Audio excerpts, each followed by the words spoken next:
Olha, o quanto essa adaptação de Percy Jackson tá me surpreendendo positivamente não tá escrito. Se eu colocar em comparação com aquela saga de filmes para cinema ainda, não tem nem o que falar, isso aqui é 1000 vezes melhor. Até as escolhas de mudanças que eles fazem na série, que teoricamente os fãs não gostariam, fica bom, eles conseguem deixar bom. E aquela sacada que eles tiveram no final desse episódio, do pai do Percy lá no Rio Mississippi, nossa, foi perfeito, perfeito. Já vai deixando o seu like, fica aqui nesse vídeo que eu vou te contar tudo sobre esse episódio 4 de Percy Jackson que saiu hoje no Disney Plus, e eu já vou te adiantar que é o melhor episódio até agora da série. Primeiro ponto, os flashbacks com a mãe do Percy. Uma coisa que não tinha no livro e estão adicionando na série aos poucos, adicionaram no primeiro episódio com um flashback no museu, e agora adicionaram mais uma vez nesse episódio com um flashback em uma cena na piscina, que tá o Percy e a mãe dele conversando, ela preocupada, caso um dia ele não tenha ela e ele não saiba nadar, e tá ensinando ele a nadar. E a conexão que a gente tá tendo entre o Percy e a mãe aqui foi uma coisa que não foi desenvolvida no livro. Claro, a gente teve mais cenas com eles no livro, obviamente, porque não é uma adaptação pra tela, né, tem que ser algo mais enxuto. Mas ainda assim eu tô achando a relação do Percy com a mãe dele aqui na série muito melhor que a do livro. Agora, outra coisa que vale comentar também, que a gente vê nessa cena e a gente já viu nos outros flashbacks, é o casting do Percy Jackson mais jovem, bem mais criancinha, uns 5, 6, 7 anos ali talvez, que tá perfeito. Se me falassem que era um irmão mais novo do ator principal que interpreta o Percy Jackson, eu acreditaria. Outra coisa também que a mãe dele aqui fala pra ele respirar, que ela sempre fala pra ele respirar, e o Percy repete a mesma frase pra ela, e a gente vai ter um gostinho a mais disso no final do episódio. Segundo ponto, pesadelos com Hades. Um ponto que a gente teve no livro e a gente tá tendo aqui na série são esses pesadelos com Hades, né? É quase como se fosse um enigma que a gente vai tendo ao decorrer da série, e no final tudo faz mais sentido. No livro é assim também, inclusive, o diálogo que teve nesse episódio foi quase totalmente retirado do livro.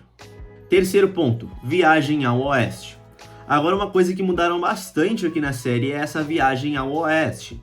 Retiraram um capítulo inteiro em que o Percy, a Annabeth e o Grover dormiam no meio da floresta em um lugar ali que parecia já de uso coletivo, e nisso a gente tem uma conversa do Percy muito interessante com o Grover, que vai ser meio que encaixada na cena deles no trem depois, mas eu achei que faltou. Esse foi o único aspecto negativo que eu achei desse episódio, porque tá faltando, né, um pouco da relação do Percy com o Grover. A gente tá muito ali no trio ainda meio que superficialmente, desenvolve uma coisinha aqui, uma coisinha ali.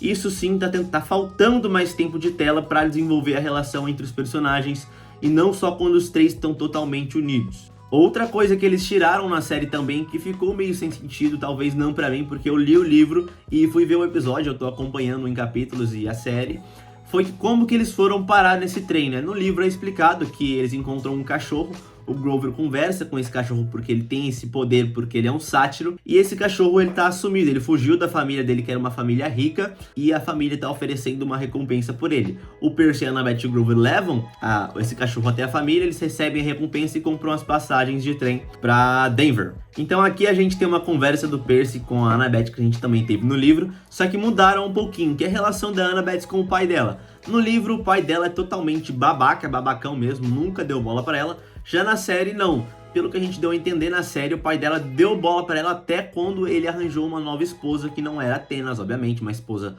humana. E isso foi a partir dos 5 anos da Annabeth. Essa esposa odiava ele e odiava a Annabeth. Isso passou a ser um peso pro pai dela. Mas a sensação que a gente tem aqui na série é que a Annabeth ama sim o pai. Inclusive não mostrou em cena, mas deu a impressão que ela tá com um anel do pai no pescoço, que é uma coisa que ela tem no livro também. Depois da conversa do Percy com a Annabeth, eles acordam e corta para uma cena do café da manhã, em que os três estão conversando. O Percy está comentando um pouco sobre a profecia, né, aquela parte final que ele iria fracassar em salvar o que mais importa. E eles estão conversando, esse diálogo é bem relevante, eles só dizem que tem que esperar mesmo. Mas vale comentar que a Annabeth, eu tô achando que tá faltando um pouquinho de simpatia ainda no personagem. A gente tem um pouquinho mais pra frente, mas apesar dela ser aquela filha de Atenas, e eles provavelmente quiseram colocar ela como uma mulher mais empoderada na série, que é o que tá dando uma impressão, tá faltando um toquezinho aí na personagem da Annabeth. Ponto 4. Interação com a Equidna. Uma coisa que mudou bastante aqui na série também, que é a interação com a Equidna, que é nada mais nada menos que a mãe dos monstros, foi que ela já aparece desde a cena do trem. Eles têm um diálogo ali desde a cena do trem, por quê? Porque o vagão em que o Percy, a Annabeth e o Grover ficaram foi simplesmente destruído. E, claro, a Echidna veio de fora e arrombou o vagão. Só que ela mente pro policial dizendo que ela ouviu crianças gritando.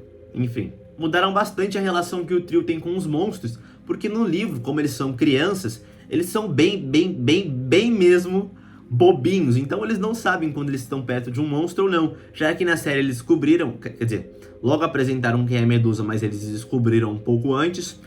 A Echidna, eles também deduziram, o Grover sentiu, ouviu, não sei, que tinha estilhaços de vidro na roupa da Medusa na série, e logo deduziram que ela era a Echidna, mãe dos monstros. Quer dizer, não deduziram que ela era a Echidna, né, mas deduziram que ela era um monstro. E eu achei a Echidna aqui na série bem melhor que a do livro, tá? É uma personagem mais envolvida, com mais diálogos, que intimida bem, que passa medo de uma vilã de verdade. E o episódio inteiro é tenso por causa dela e, claro, do chihuahua dela, que é a Quimera. O que teve no livro, mas eu achei melhor na série. Inclusive, era o que mais estava faltando na série, eram boas cenas de ação, que nesse episódio teve. E o episódio inteiro foi tenso, com alguns respiros ou outros, por causa dessa tensão da Quimera e da Echidna. E outro comentário sobre o casting da série, né, a direção de elenco, é que eu acho que tem alguma pessoa ali que não gosta de pessoas gordas. Por quê? Porque a Clarice era uma pessoa gorda no livro e na série ela já é uma pessoa magra. E a Echidna também era uma mulher velha e gorda, que aqui também ela é uma pessoa magra. Então eu não sei se é proposital, se o casting, essas pessoas se saíram melhor.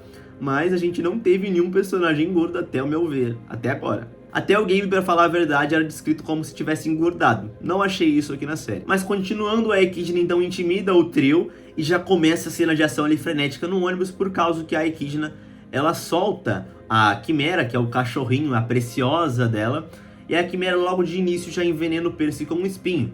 Eu achei uma adaptação inteligente aqui pra série, por quê? Porque a série é pra 12 anos e no livro a Quimera envenena o Percy com uma mordida do rabo dela de serpente na panturrilha do Percy. Ia ser bem desconfortável ver isso acontecendo aqui na tela na série. Então tem essa cena meio que de perseguição do trio pela Quimera no trem, bem tensa. Inclusive a Quimera, aos olhos humanos, é um mero chihuahua e o trio acaba fugindo do trem. Inclusive eles comentam ali, né, que a Quimera tá meio devagar, só que é a primeira caçada, ainda é um filhote, né?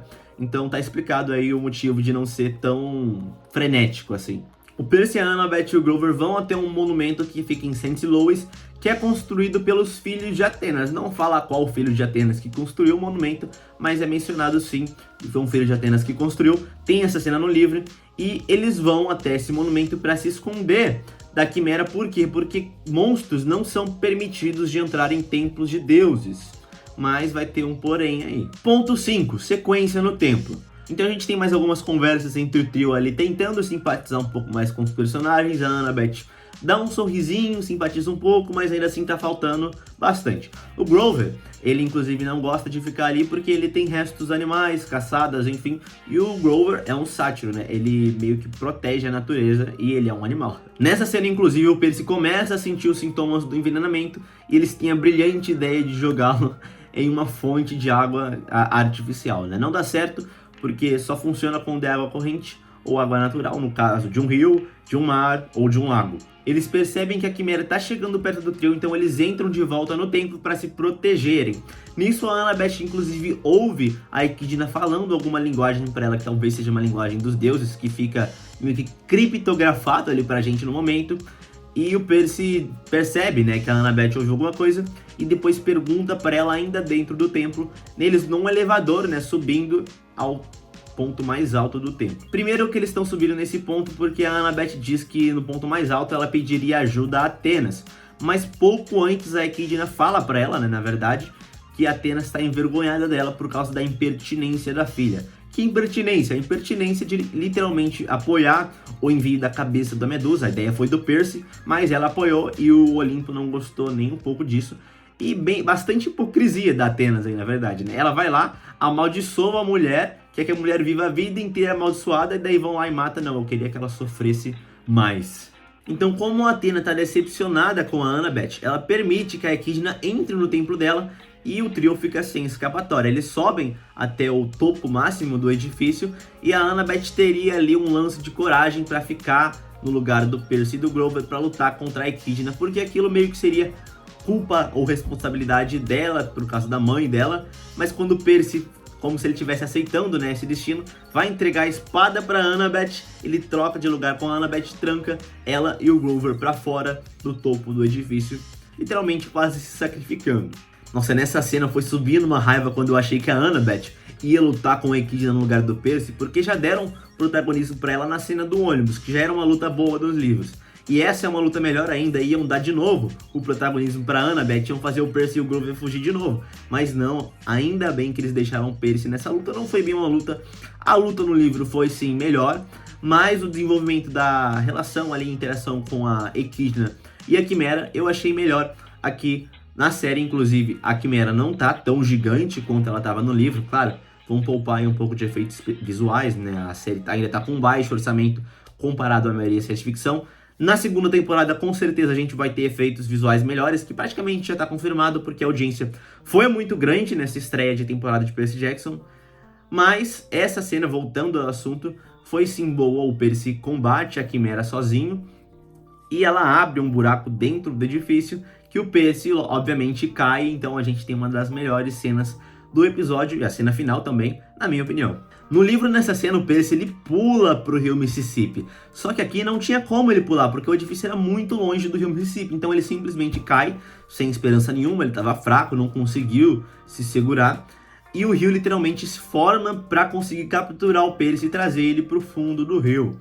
Inclusive, eu até achei meio ruim nesse exato momento, antes de terminar de ver o episódio, porque ele confia no pai no livro. Então eu falo, cadê, né? Cadê o desenvolvimento do Percy como pai? Mas daí quando ele cai no rio, a gente tem uma conversa, não aparece a imagem da mãe dele, ainda que no livro tem a imagem da mãe dele, e nisso ela fala pra ele respirar. A gente deduz que sim, é a mãe do Percy, em forma ali de um espírito da água conversando com ele. Inclusive ela fala que o pai do Percy tá muito orgulhoso dele, enfim. Então ele se solta, né, ele confia e ele respira. E ele consegue respirar debaixo d'água porque ele é filho do semideus, do deus, na verdade, né, ele é o semideus Poseidon. E o episódio acaba por aí. Eu gostei bastante do ritmo desse episódio, eu achei melhor que o dos anteriores. O episódio 3 me decepcionou um pouco por causa de precariedade, literalmente, nas cenas de tensão. E apesar desse não ter uma cena de ação longa, extremamente longa, que eu acho que a gente só vai ter mesmo lá pro final do livro, talvez no próximo episódio, que também pelo prequel aparenta ser um episódio mais de ação. Então, poupando efeitos visuais, tomara que seja algo mais corpo a corpo, porque a gente tem mais luta. Mas esse episódio tá no meu top 1 dos 4 primeiros até agora. O episódio 1 e 2 foram bons também, mas retiraram muitas coisas do livro e eu não gostei tanto assim. Inclusive eu vi um pessoal hateando bastante a série, principalmente por causa das conexões entre os personagens e também a falta, a precariedade de cenas de ações que a gente teve mais nesse episódio, pelo menos pelo ritmo e na tensão. No prequel do episódio a gente vê várias imagens que eu não sei ao que estão se referindo, porque eu não li os capítulos posteriores a partir desse episódio. Eu tô deixando pra ler logo antes de assistir o episódio, mas eu reconheci as 3 velhinhas ali, que são as 3 parcas, que aparecem também em um capítulo do livro que foi cortado na série, bem no comecinho, quando o Percy ainda tá fugindo da escola, fugindo não, né, indo de volta pra casa, e ele vai com o Grover e ele vê essas 3 parcas, que basicamente elas cortam um fio, e quando elas cortam um fio e você olha elas cortando esse fio, quer dizer que alguém vai morrer. Alguém possivelmente seria quem observou o fio, né? Mas deixa isso meio que implícito no livro. E vamos ver como que vão adaptar para a série. Bom, o vídeo foi esse. As reviews semanais que eu faço aqui de Percy Jackson são mais espontâneas para conseguir entregar o vídeo a tempo, ali mais ou menos no horário do almoço, para quem assistiu de manhã, ou para quem assistiu de madrugada no outro dia, conseguir assistir e se informar um pouquinho mais do episódio. Mas se vocês quiserem, eu posso sim fazer algo mais elaborado e entregar um pouquinho mais tarde ali, perto do café da tarde de vocês, quem sabe. Bom, se inscreve no canal, ativa o sininho aí que eu vou estar lançando vídeos quase todo dia. Quando não tem um vídeo longo, a gente tem uns shorts bastante interessantes, que esses sim são bem elaborados, sem erros. E a gente se vê provavelmente em um vídeo longo no final de semana, em um vídeo sobre uma série incrível que eu tô assistindo agora, e eu tenho certeza que vocês vão adorar também. Até mais!